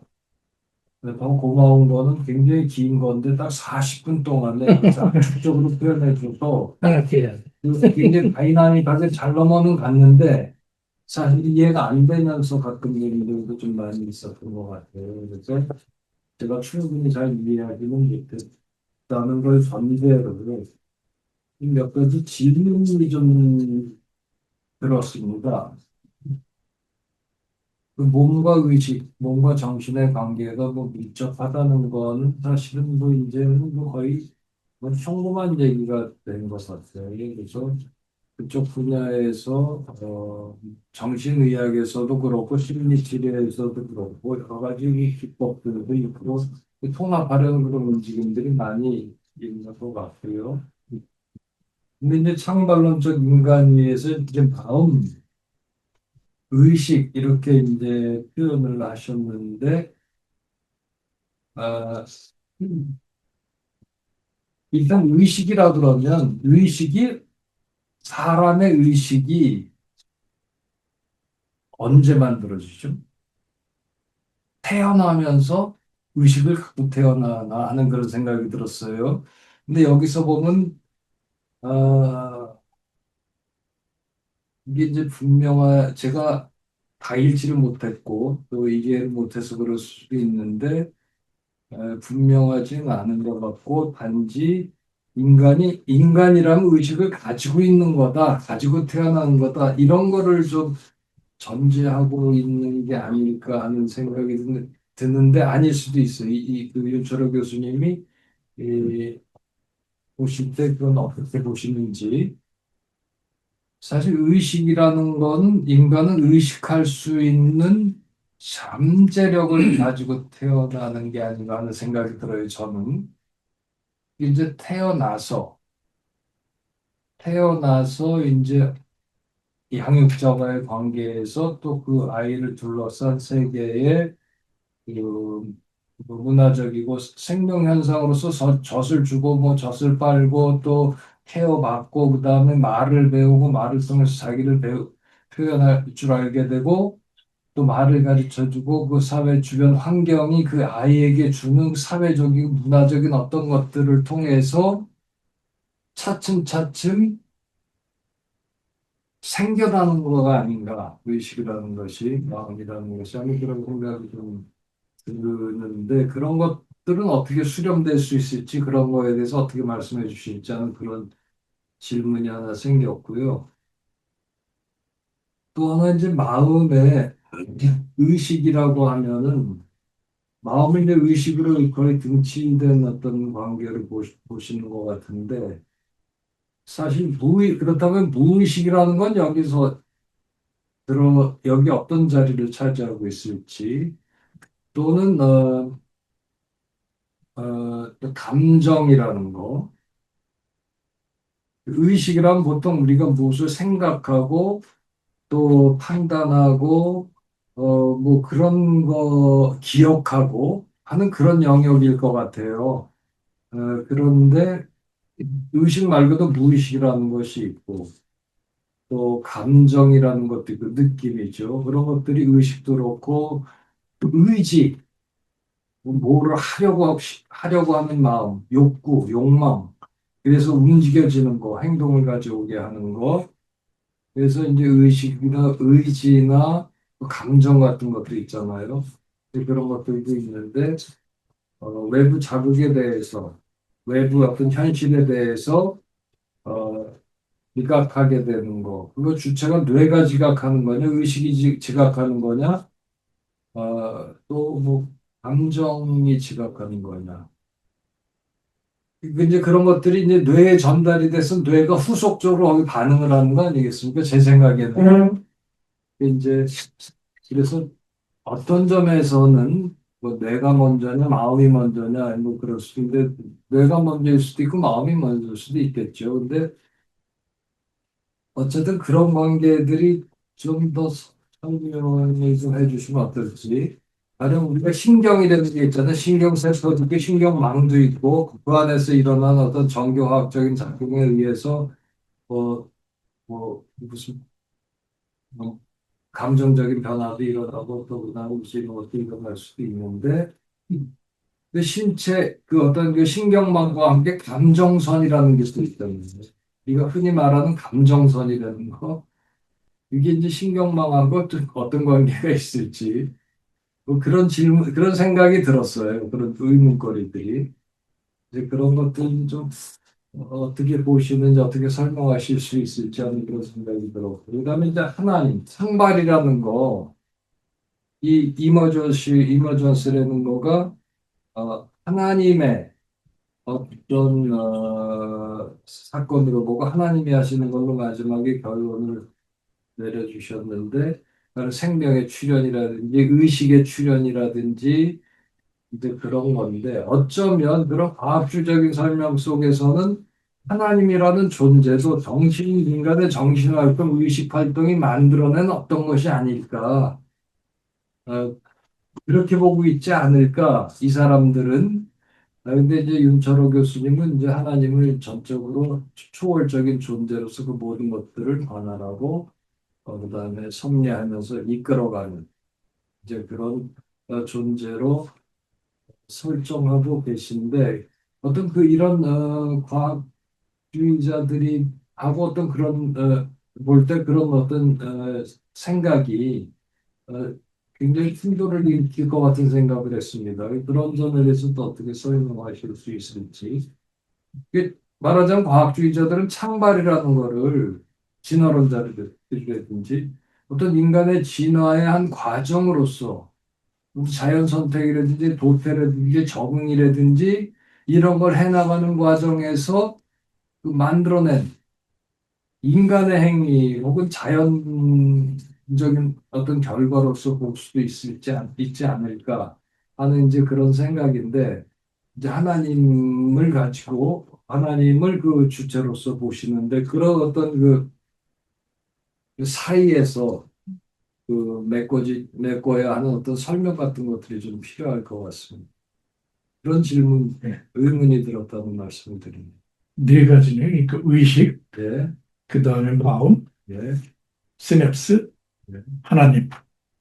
우리 한 시간 또 걸리겠는데 간단하게 해주시죠.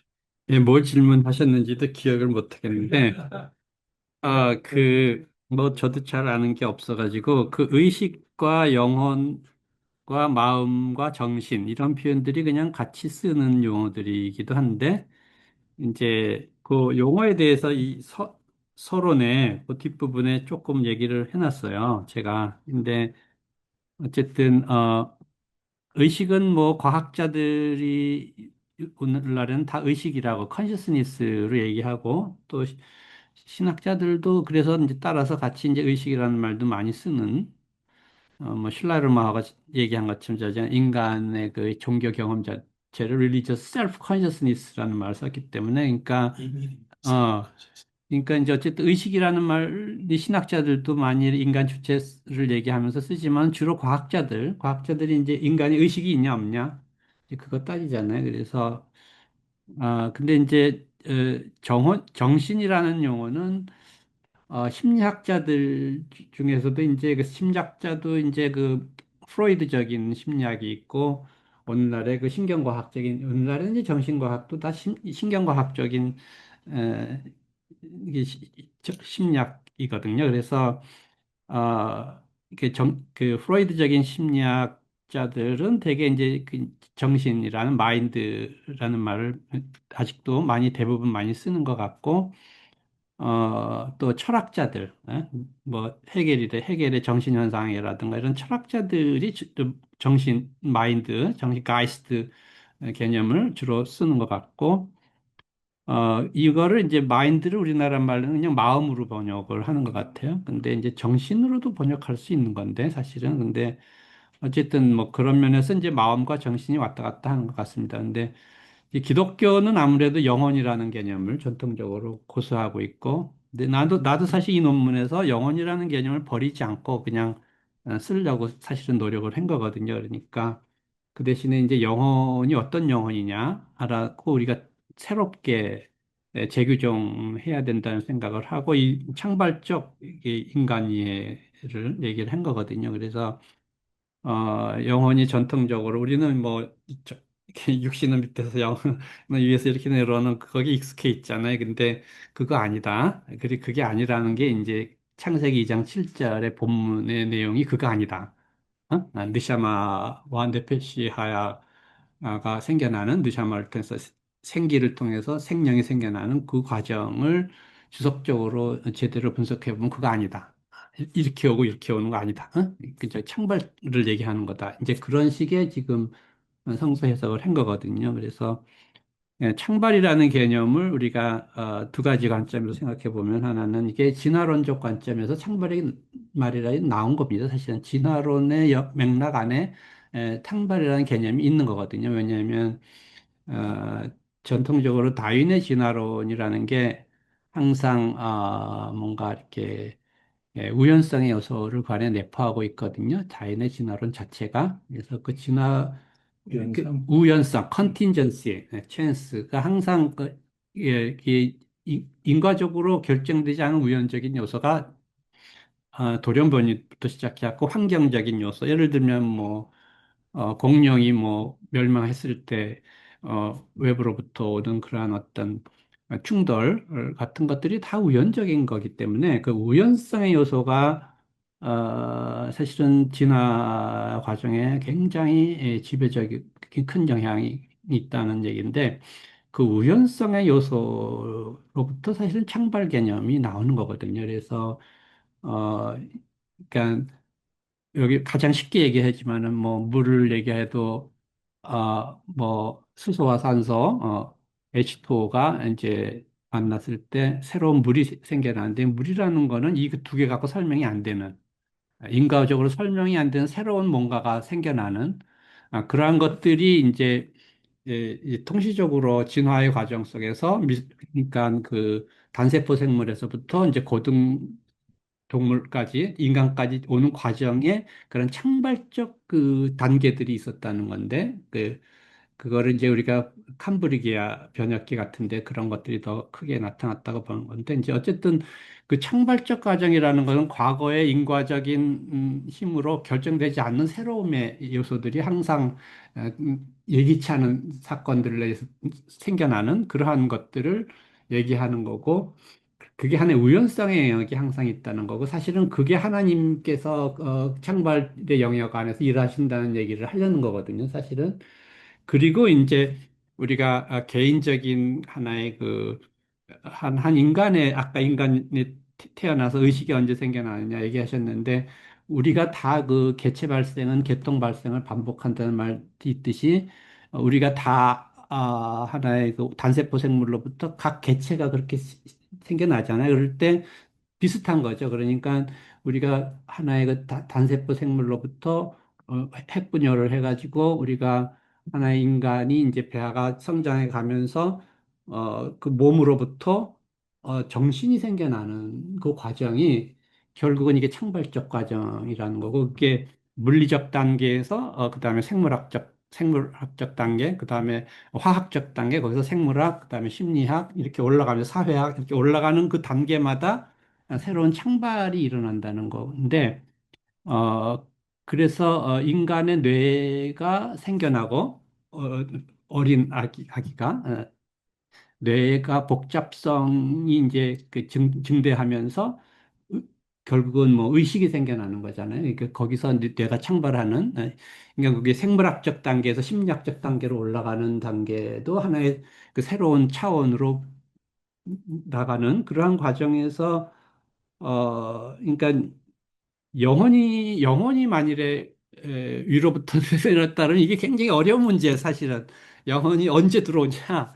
영혼이 언제 태아 안에 들어오는 거냐? 영혼이 위로부터 내려온다면 그게 항상 논란이 됐던 거거든요, 실제로는. 그러니까 임신 몇 주 만에 영혼이 들어오는 거냐? 만일에 영혼이 들어온다, 그게 해결이 안 되는 문제였거든요. 그러니까 근데 이제 어쨌든 영혼이라는 개념 자체도 인간의 하나의 생물학적 성장 과정에 따라 인간의 의식이 발전하고 하나의 그 성숙한 하나의 정신이 형성되면서 나는 영혼이라는 것도 생겨나는 건데, 제가 개인적으로 생각하는 영혼 개념은 인간의 그 삶의 모든 역사의 총체성이다라고 생각하거든요. 그러니까 우리가 어, 단순히 육체가 있고 영혼이 있는 그런 게 아니고, 우리가 이는 이는 MC 자승이잖아요. 그러니까 에너지와 질량은 상호 호환적이잖아요. 그러니까 하나의 우리가 몸을 입고 살아가는 삶의 에너지 화돼 갖고 우리가 지나간 모든 삶의 역사, 그게 없어지지 않고 하나의 그게 총체성으로 나는 영혼이라는 개념으로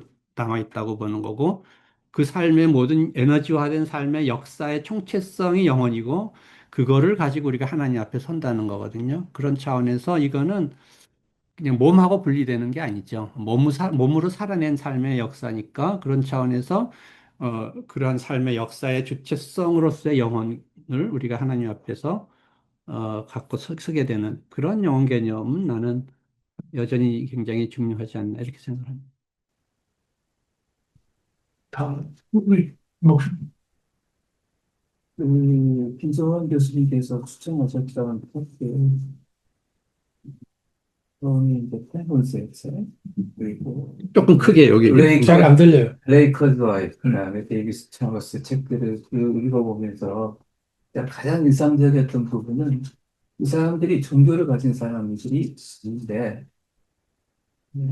한결같이 하는 말이 물리주의적 설명으로는 설명할 수 없는 의식의 출현이라고 하는 것에 대해서 이야기를 합니다. 그래서 뭐 뇌 속에서 일어나는 뭐 나트륨 이온, 칼륨 이온이 삼투압 현상에 의해서 그런 그 작용하는 과정들이 마치 컴퓨터처럼 플러스 마이너스 01, 01, 01 이런 그 결과물이 결코 의식의 수련을 사주는 것을 거다라고 이야기를 부분을 읽으면서 제가 이 사람들은 종교를 가진 사람들이 아닌데 어떻게 이런 이야기를 할 수 있을까? 그래서 그 사람들은 의식 수련을 로저스 같은 경우에는 플라톤적인 어떤 설명으로, 그리고 데이비스 차머스 같은 경우에는 범원형 심론, 네, 같은 설명으로 이렇게 설명을 하는 걸 보면서 그 물리주의적 설명, 그 어떤 과정으로는 설명할 수 없는 의식이라는 그 존재에 대해서 이야기하는 것을 보고 이제 그 인상적인 느낌을 받았는데요. 근데 오늘 이제 교수님의 그 논문을 읽으면서 제가 들었던 생각은 창발론이라고 하는 것이 이제 여러 가지 많은 장점을 갖고 있음에도 불구하고 이론론에서 그 제기한 가장 근본적인 질문, 물질이 어떻게 의식을 만들어낼 수 있는가? 또 의식이 어떻게 물질에 영향을 미칠 수 있는가라는 그 지점에 대해서는 창발론에서 설명을 못 해내고 있지 않는가. 이것은 조금 더 어떤 그 설명을 위해서는, 그 부분에 대한 설명을 위해서는 조금 더 시간이 필요하지 않은가라는 생각이 들고요. 좋은 말씀 해주셨다. 사실 과학자들은 창발론 얘기 나오면 그 창발론 얘기하는 사람을 향해서 모른다. 본인이 무엇이 일어나는지 모른다는 걸 고백하는 거다. 그렇게 얘기를 하는 사람들이 많습니다. 그래서 사실 창발론이 우리 윤 교수님께서 이렇게 아주 디테일하게 창발론을 연구하신 분들을 정리해서 총 말씀을 해주셨는데, 예, 우리 신학하는 사람들에게 있어서는 어느 정도는 공감이 오는 부분이 있지만 지금 말씀하신 대로 예, 창발 현상 그 자체에 대해서는 설명을 못하고 있거든요. 그래서 창조라는 개념이 이제 지금 들어와서 창조하고 창발하고 이렇게 결혼한 그런 느낌을 느끼고 있는데 거기에 대해서는 저도 동의를 합니다. 이 창발이라는 거는 객체가 갖고 있지 않은 속성이 집단에서 그냥 나타나는 현상으로 우리가 보통 정의를 물리학에서 하지 않습니까? 그래서 집단에서 나타나는데 이거에 대해서 이제 뭐 생물학적으로, 심리학적으로, 물리학적으로 쭉 설명을 하지만 지금 말씀하신 대로 그 커팅 엣지의 그 핵심 포인트는 아직 난제로 남아있기 때문에 결국은 신비로운 현상 아니면 신학적인 창조 친화적 개념 정도로 우리가 이해할 수 있지 않을까 그런 생각이 들고요. 의식이라는 것도 결국은 창발이고 또 생명도 창발이고 그렇게 저는 생각이 되고요. 하나 더 말씀을 드리고 싶은 건 우리 부활, 죽음, 생명 이런 거를 얘기하고 종말론과 현재를 자꾸 나눠서 얘기를 하고 그러는데 그거를 통합할 수 있는 개념이 시간에 대한 이해라고 저는 보거든요. 근데 시간이 물리학에서는 흐르지 않습니다. 이 시간이라는 게 존재하지 않거든요. 방정식에서 시간 없이 이 방정식이 계산되는 게 t 이거 없이 되고 얘기하거든요. 그래서 카를로 로벨리라는 사람은 시간은 흐르지 않는다라는 주제를 가지고 비슷한 주제로 책을 몇 권 썼는데 이탈리아 유명한 물리학자입니다. 거기에 대해서 물론 이제 아인슈타인 있고 뭐 그들 다저 현대 물리학자들을 언급을 하는데 물론 현재가 있다, now가 있다라고 주장하는 사람이 있고 르이스 모레이 같은 사람은 어떤 사람은 시간은 그것조차도 없다라고 생각하는 사람들이 있는데 우리 성경에서 보면 어거스틴은 영원이라는 개념을 free from time 시간으로부터 자유한 상태가 영원이라고 표현을 했고 또 베드로도 하나님의 시간은 천년이 하루가 천년 같고 같고, 하루가 천년 같다. 음, 그 시간이라는 게 하나님에게 있어서는 없는 거예요. 근데 우리 인간이 3차원 세계에서 혹은 4차원을 느끼면서 자꾸 시간을 생각을 하니까 이게 공간도 생각을 하고 그러니까 이게 이 신앙이 안 생기는 거예요. 공간이 큰데 시간이 이렇게 있는데 어떻게 회귀해서 생명이 부활을 하고 또 생기느냐 그런데 최근에 그 물리학을 생각을 해보면 죽음과 생명, 그리고 부활과 영원 이런 것들이 결국은 오늘 제가 히스테리아로도 샤론대행을 추종하는 건 아니지만 그, 그 하나님의 시간은 영원한 지금이다 그러기 때문에 영원한 지금을 내가 느끼고 살아야 미래에 자꾸 미래의 종말을 생각하고 지금은 나쁜 짓 하고 미래에 내가 구원받으면 된다는 그런 차원이 아니고 지금이 종말론적이고 지금이 영원한 지금이기 때문에 틸리도 그랬고 볼트만도 결국은 비슷한 에, 그 종말론을 가지고 있는 그런 차원에서 이제 부활과 영생을 이해하면 어떨까 하는 생각을 저는 개인적으로 했고요. 시냅스 말씀하셨는데 시냅스도 결국 화학물질인데 저는 그런 생각을 합니다. 그 이제 뇌신경하고 뇌 오늘 여기 굉장히 많이 언급을 했는데 사실 뇌는 보니까 이 머릿속에 심피지열만이 아니고 이게 이제 뭐 해마도 기어가 담당하는 해마만이 아니라 이 장에도 신경이 있고요. 이 장하고 뇌하고 연결을 해서 생존 메커니즘이 작동하면서 생각이라든가 여러 가지 생각을 하거든요. 그래서 AI나 이런 것들이 지금 이 뇌만 모방해 가지고는 안 된다는 거고요. 그다음에 최근에 이제 식물의 뇌를 연구하면서 식물 로봇을 연구를 하고 있고 식물이 인간이 가지고 있지 않은 그런 기능이 15가지가 더 있답니다. 그래서 수분이 우리는 보지 않고 느끼지 않으면 모르는데 이거를 거기에 접촉하지 않고도 이거를 감지를 한대요. 뭐 태양을 쫓아다니는 것입니다. 그래서 신경이나 그 브레인 작용이라는 거는 단순히 뇌에 국한. 여기 있는 사람들은 다 뇌를 우리 과학자들은 다 뇌를 이거로 생각을 하는데 온몸 전체가 뇌와 연결돼 있고 특히 이제 장과 배고프고 아프고 이런 것들하고 좀 밀접한 관계를 가지고 있기 때문에 어쨌든 이제 인공지능이 혹은 물리학이 뇌 작용을 충분히 파악하기에는 시간이 많이 걸린다. 그래서 여기는 이제 뇌 중심으로 얘기를 했는데 제가 여기서 지금 드리려고 하는 말씀은 화학물질이 그러니까 시냅스가 화학물질 그러니까 100억 개의 아니 1000억 개의 뉴런과 100조 개의 시냅스가 있는데 이게 화학물질로 구성되어 있답니다. 그 화학물질이 어떻게 움직이느냐? 화학물 자체는 방향성이 없답니다. 도끼수도 그걸 인정을 했고요.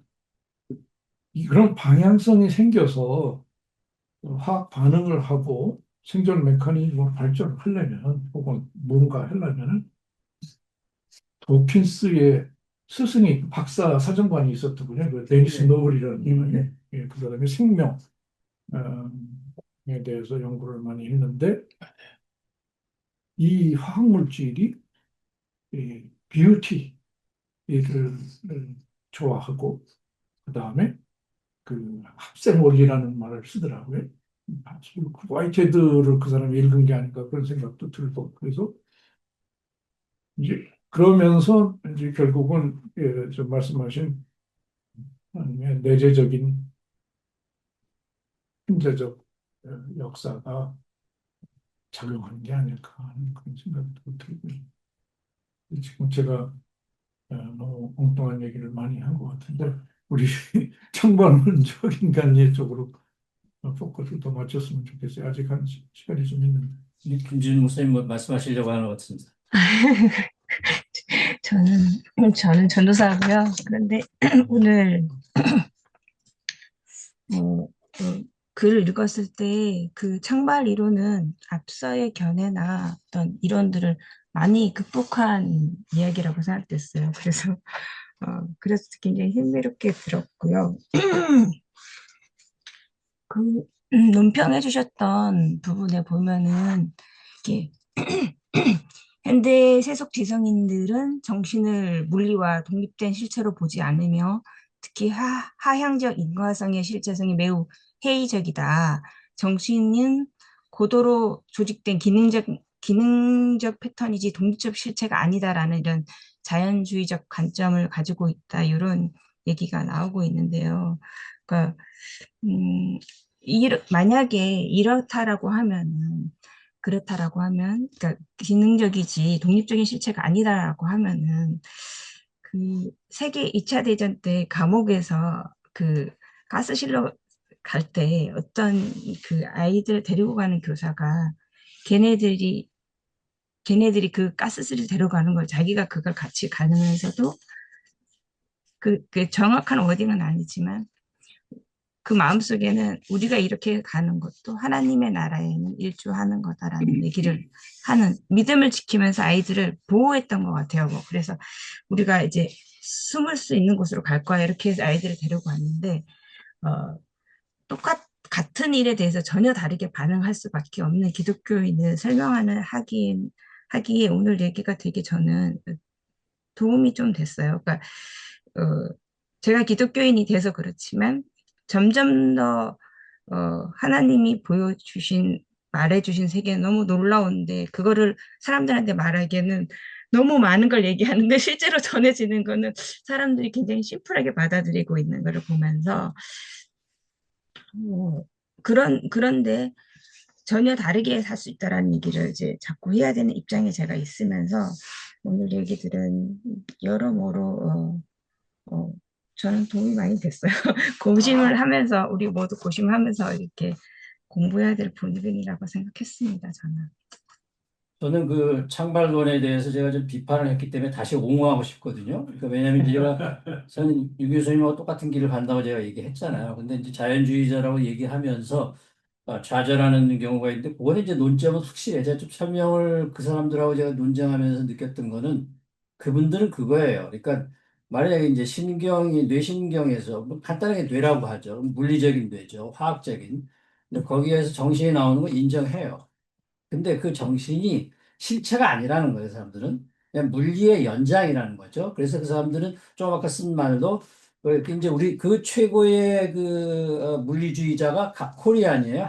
전 세계에서 가장 유명한 물리주의자가 김재권이라고, 미국 브라운 대학 교수거든요. 근데 그 사람이 수반 이론이라는 걸 이제 주장해가지고 굉장히 유명해진 사람인데, 최고의 정신이 물리적인 현상이라고 하는 걸 설명하는 굉장한 그 한국 계열의 미국 철학자죠. 근데 그 사람들의 이론은 그냥 간단하게 있지만, 그런 게 정신이 있지만, 그건 패턴이다.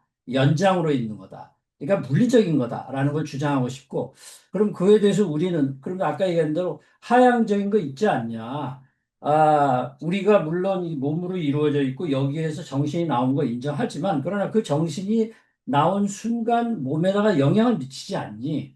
그러니까 그거는 일종의 독립적으로 있는 것 아니냐? 이렇게 이제 우리는 주장한단 말이죠. 요게 이제 우리 윤 교수님도 주장한 거고, 저도 사실 그거에 대해서 굉장히 강조하고 싶어요. 근데 이제 그 사람들은 뭐라 하냐면, 그것까지는 인정을 하는데 하향이라는 게 없다는 게 아니에요. 근데 그걸 하향이라고 왜 봐야 되냐? 그렇게 이제 거기서 달라지는 거죠. 하향이 아니라, 그리고 이쪽에서 올라간 패턴이 어쨌든 자기네들 가운데에서 스스로 어떻게 보면 하향이 아니라 이렇게 평준화된 상태에서 영향을 미치는 거지, 그 위에 상위 개념이 뭐가 있다가 밑에다가 영향을 미치는 거로 생각하는 것은 굉장히 신학적이다. 이제 이렇게 얘기하는 것이고, 또 하나 그 사람들 앞에 이제 우리가 반박하기가 굉장히 어려운 것 가운데 하나가 뭐냐면 두 가지인데, 하나는 그렇게 있는 그 정신이라고 하는 것이 물리가 사라지면 정신도 사라지는 걸 보면, 그러면 그거는 정신은 원래 윤 교수님 아까 얘기했던, 그때 영혼 가지고 했지만 먼저 있었던 게 아니다.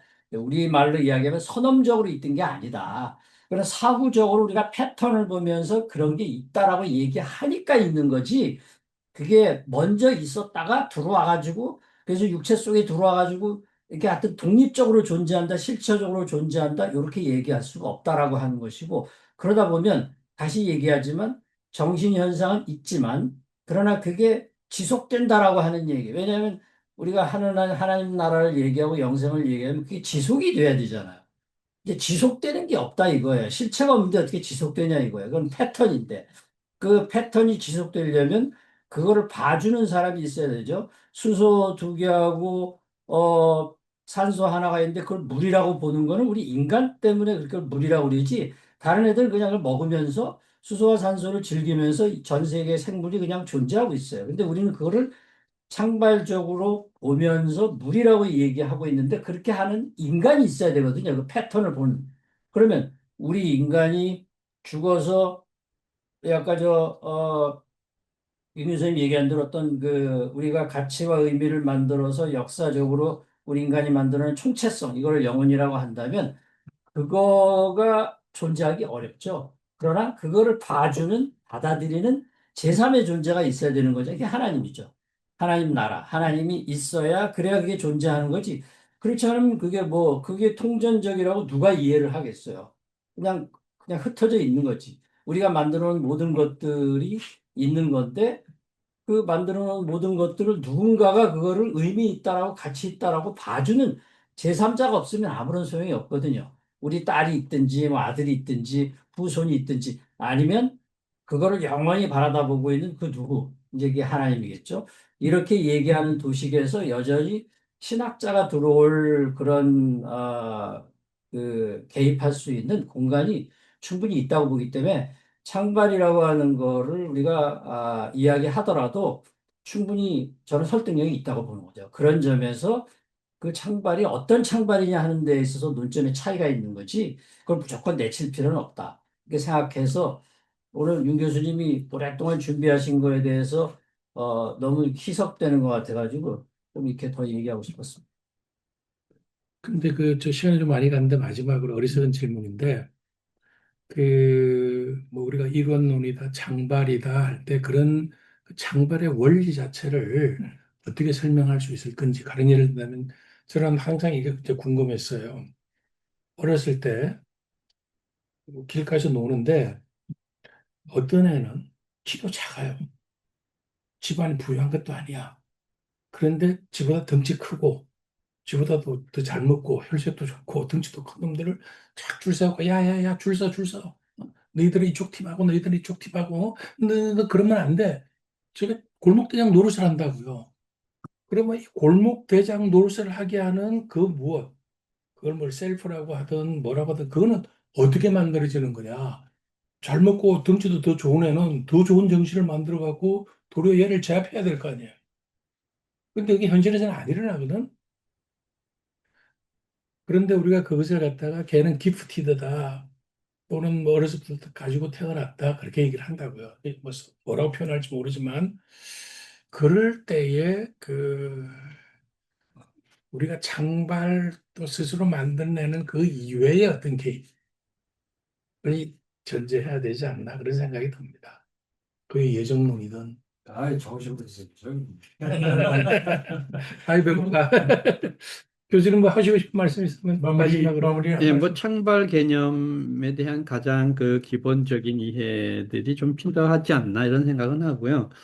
그러니까 이제 부분으로부터 전체가 생겨나는데 그 전체는 부분 없이는 불가능하잖아요. 그러니까 그 부분이 내게 의존한다. 그 부분이 내게 전적으로 의존할 수밖에 없고 그래서 그 수반한다는 말도 하는데 그러나 그 부분의 합으로 다 설명되지 않는다. 전체는 그 기본적인 창발 개념이잖아요. 근데 그렇게 해갖고 전체가 새롭게 창발했을 때 그것이 그냥 부분의 속성만을 가지고 있는 거냐, 아니면 플러스 알파가 있는 거냐.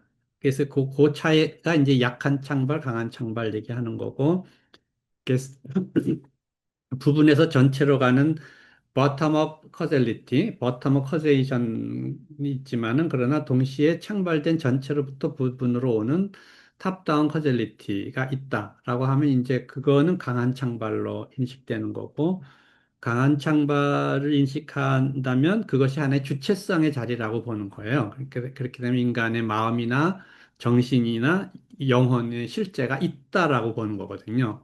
그러니까 이거는 어, 더 이상 이제 몸에 종속되지 않는 뭔가 주체성이 있다라고 보는 거고, 이제 이게 이제 결국은 하나의 인간 의식이고 인간의 그 퀄리아라고 하는 주관적 경험을 만들어내는 주체성의 자리인데, 이것이 이제 나중에 뭐 죽음 후에 하나님 앞에 가서 심판을 받거나 하나님 앞에서 하나의 그 뭐 영생의 길로 가거나 하여튼 그러한 인간의 어떤 그 주체성을 얘기하는 거죠. 예. 그런 의미에서 이제 창발 개념을 하는 건데 이제 그 창발이라는 것 자체가 하나님의 그 영역이다. 아까 그래서 그 창세기 2장 7절 얘기도 했지만은 그 흙으로 빚어진 몸으로부터 어, 생명, 네페시하야.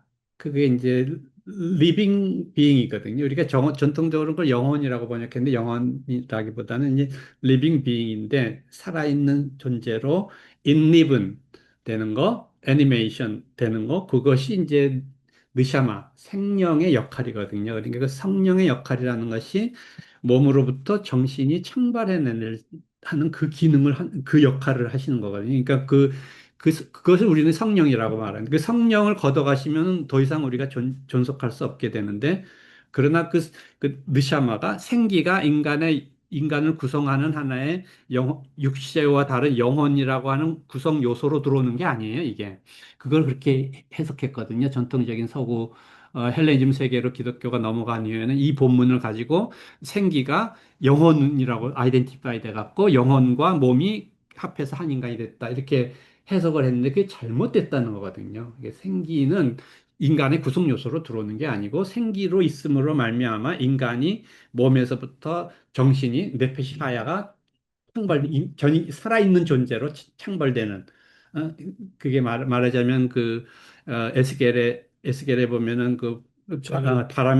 바람이 루하거든요. 바람이 부니까 다 죽었던 뼈다귀들이 살이 붙어서 살아나는 잇입은 되는 거거든요. 그러한 거랑 같은 메타포거든요. 그러니까 그런 차원에서 인간을 어떻게 이해되느냐 할 때 그걸 오늘날의 창발론적으로 이해하는 게 오히려 성서적이다라고 하는 거죠. 마무리가 아주 뷰티풀하게 정리가 좋습니다. 됐습니다. 감사합니다. 수고 많이 하셨고요. 이것으로 오늘 모임은 마치겠습니다. 감사합니다. 감사합니다.